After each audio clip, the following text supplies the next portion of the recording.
Shalom, perkenalkan nama saya Jenny Firmayani Nolaka, NIM 102-2021-0195, kelas F, semester 6, tugas review pemberdayaan masyarakat dalam penyelenggaraan PAUD. Materi yang pertama adalah paradigma dan dasar-dasar penyelenggaraan PAUD non-formal. Paradigma dalam disiplin intelektual adalah cara pandang orang terhadap diri dan lingkungannya yang akan mempengaruhinya dalam berpikir, bersikap, dan bertingkah laku. Paradigma juga berarti sekumpulan keyakinan dasar, konsep, teori, dan metode yang membentuk landasan dasar bagi pemahaman seseorang atau suatu disiplin ilmu. Tujuan paradigma itu sendiri yakni membentuk kerangka pemikiran yang mendekati dan terlibat dengan berbagai macam hal atau dengan orang lain. A. Pendidikan non-formal. Pendidikan non-formal adalah jalur pendidikan di luar pendidikan formal yang dapat dilaksanakan secara terstruktur dan berjenjang. Satuan pendidikan non-formal terdiri atas lembaga kursus, lembaga pelatihan, kelompok belajar, pusat kegiatan belajar masyarakat, dan majelis talqin, serta lembaga sejenis. Pendidikan non-formal meliputi pendidikan kecakapan hidup, pendidikan anak usia dini, pendidikan kepemudaan, pendidikan pemberdayaan perempuan, pendidikan keaksaraan, pendidikan keterampilan dan pelatihan kerja, pendidikan kesejahteraan, serta pendidikan lain. 1. Tujuan pendidikan non-formal. Untuk memenuhi kebutuhan belajar tingkat dasar, misalnya pengetahuan tentang alam, pendidikan keaksaraan, pengetahuan kesehatan gizi, pengetahuan umum dan kewarganegaraan, dan sebagainya. Untuk memenuhi kebutuhan belajar tingkat dasar, misalnya pengetahuan tentang alam, pendidikan keaksaraan, pengetahuan kesehatan dan gizi. Untuk keperluan pendidikan, lanjutan melengkapi pendidikan tingkat dasar dan pendidikan nilai-nilai hidup, misalnya meditasi, pendidikan kesenian, pengajian, sekolah minggu, dan lain-lain. B. PAUD non-formal.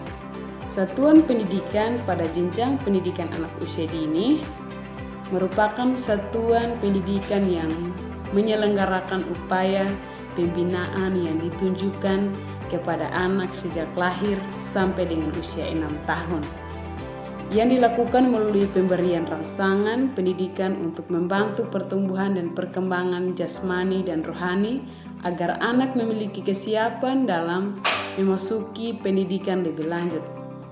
Penyajian data PAUD sebagai bentuk satuan pendidikan berbeda dengan PAUD sebagai program atau layanan pendidikan.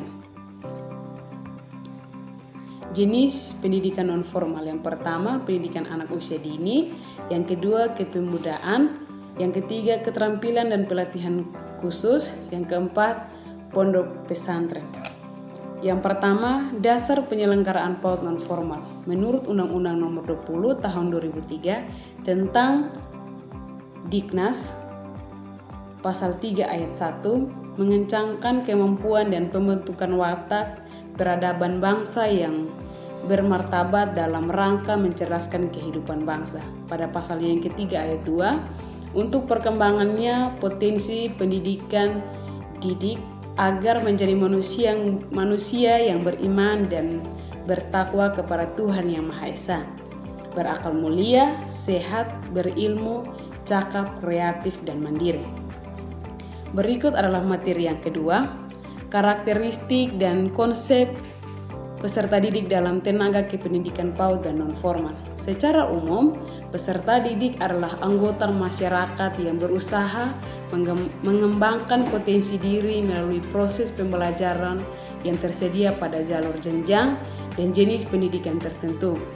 Dalam hal ini, peserta didik yang dimaksud adalah anak usia dini dengan rentang usia 2-4 tahun.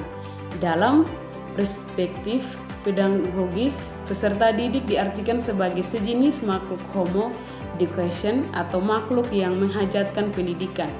Dalam pengertian ini, pendidikan dipandang sebagai manusia yang memiliki potensi yang bersifat latin sehingga dibutuhkan bimbingan untuk mengaktualisasikan agar ia dapat menjadi manusia sosial yang cakap. Dalam perspektif psikologis, pendidikan peserta didik adalah individu yang sedang berada dalam proses pertumbuhan dan perkembangan baik fisik maupun psikis. Sebagai individu yang tengah tumbuh dan berkembang, peserta didik memerlukan bimbingan dan pengarahan yang konsisten menuju ke arah titik optimal kemampuannya. Dalam perspektif modern, peserta didik berstatus sebagai subjek didik oleh karenanya. Peserta didik adalah subjek atau pribadi yang otonom yang diakui keberadaannya selaku pribadi yang memiliki ciri khas dan otomatis ia ingin mengembangkan diri secara terus-menerus guna memecahkan masalah-masalah hidup yang dijumpai sepanjang kehidupannya. Karakteristik PAUD non-formal.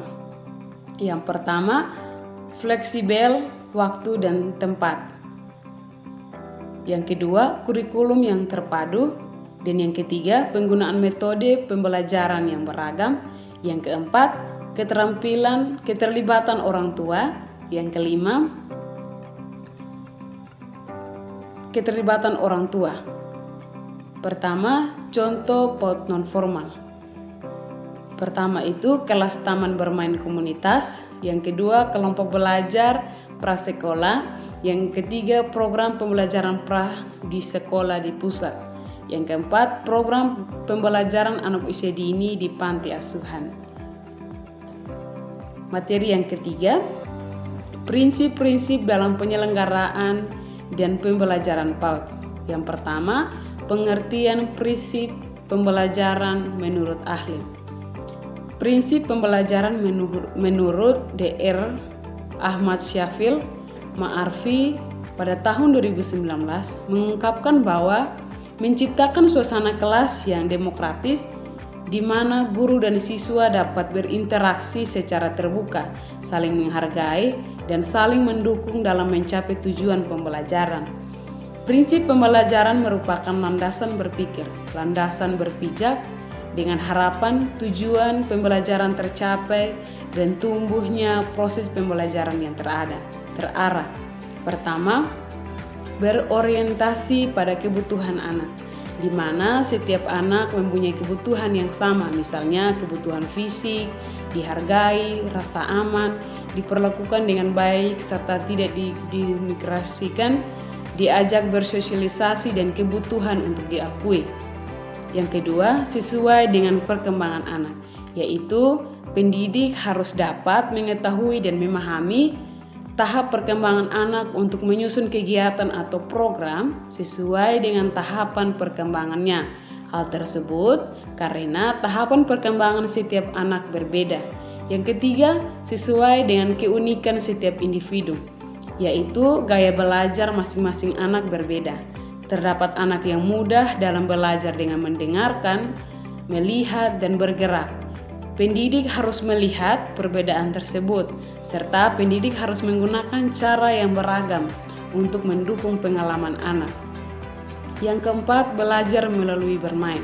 Kegiatan belajar dilakukan melalui bermain, yaitu pembelajaran dengan cara yang menyenangkan untuk anak. Anak bermain mengenai konsep-konsep matematika, sains, seni, dan kreativitas, bahasa, sosial, dan lain-lain. Serta bermain tersebut, anak memperoleh pengalaman untuk mengembangkan aspek-aspek atau nilai-nilai moral, fisik motorik, kognitif, bahasa, sosial, emosional, dan seni. Yang kelima, berpusat pada anak. Anak diberi kesempatan untuk mencari, menemukan, menentukan pilihan, mengemukakan pendapat, dan aktif melakukan serta mengalaminya sendiri. Demikian, anak adalah sebagai pusat pembelajaran. 6. Berorientasi pada pengembangan karakter. Pemberian rangsangan dalam pembelajaran diarahkan untuk mengembangkan nilai-nilai karakter. Pengembangan nilai-nilai karakter dilakukan secara terpadu baik melalui pembinaan dan keteladanan yang bersifat spontan maupun terprogram. Yang ketujuh, lingkungan kondusif. Lingkungan yang kondusif atau yang mendukung mencakup suasana yang baik, waktu yang cukup, dan penataan yang tepat. Yang kedelapan, anak belajar dari konkret ke abstrak, di mana anak mulai belajar dari hal-hal yang paling konkret dan mampu diarahkan oleh inderanya seperti melihat, meraba, mendengar. Kemudian anak-anak belajar dari konsep yang sangat sederhana sampai hal yang rumit. Anak memulai kemampuan berbahasa dengan bahasa tubuh, kemudian berkembang bahasa lisan, di mana anak mulai belajar dari hal-hal yang paling konkret dan mampu dirasakan oleh inderanya seperti melihat, meraba, mendengar. Kemudian anak belajar dari konsep yang sangat sederhana sampai hal yang rumit. 9. Anak belajar melalui interaksi sosial, yaitu pembelajaran yang dilakukan anak secara langsung mengamati, meniru, dan melakukan sesuatu hal yang dilakukannya. 10. Menggunakan berbagai sumber dan media belajar yang ada di lingkungan sekitar. Penggunaan media dan sumber yang ada di lingkungan itu bertujuan agar pembelajaran lebih kontekstual dan bermakna, lebih dekat dengan kehidupan anak. Yang ke-11, anak belajar sesuai dengan kondisi sosial budaya. Guru mengenalkan anak sejak dini mengenai budaya, kesenian, baju daerah, dan lebih sebagainya yang berkaitan dengan sosial budaya. Yang ke-12, melibatkan peran serta orang tua yang bekerja sama dengan para pendidik di lembaga PAUD. Dalam hal ini, orang tua menjadi sumber informasi penting mengenai anak. Oleh karena itu, setiap lembaga PAUD harus memiliki jadwal pertemuan orang tua secara rutin untuk mengevaluasikan perkembangan anak. Kesimpulan, di dalam kegiatan pembelajaran tidak dapat dilakukan dengan sembarangan, tetapi harus menggunakan prinsip-prinsip pembelajaran agar bisa bertindak secara tepat dan dapat mengembangkan sikap yang diperlukan untuk menuju pembelajaran. Sekian dari presentasi saya. Salam dan terima kasih.